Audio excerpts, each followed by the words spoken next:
Hello hi నమస్తే అండి. భూపాలపల్లి జిల్లాలోని గోరుకొత్తపల్లి మండలం సుల్తానాపూర్ కోనారావుపేట రోడ్డు అనేది అధ్వానంగా తయారైంది. తెలంగాణ రాష్ట్రం ఏర్పడి 12 సంవత్సరాలు అయినా కూడా అక్కడ రోడ్డు నిర్మాణం లేకపోవడం చాలా బాధాకరం.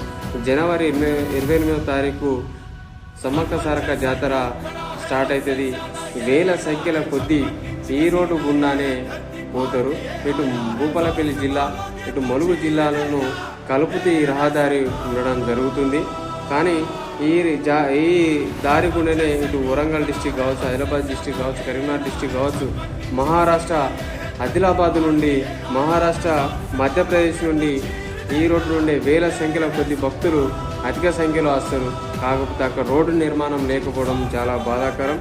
అదేవిధంగా ఈ రోడ్డు గుండా పోయే భక్తులు ఇటు పాండవులగుట్ట కావచ్చు, జెండగుట్ట కావచ్చు, కోటంచ నరసింహస్వామి దేవాలయాలను ఈ రోడ్డు గుండానే దర్శించుకుంటూ వెళ్తారు.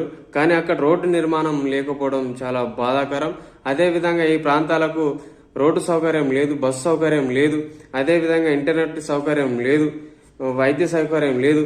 మరి ఇంత అవస్థలు పడినా కూడా అక్కడ ఉండే భూపాలపల్లి ఎమ్మెల్యే గంట సత్యనారాయణ గారు ఆ పల్లెలను పట్టించుకోకపోవడం, ఆ రహదారిని పట్టించుకోకపోవడం చాలా బాధాకరం.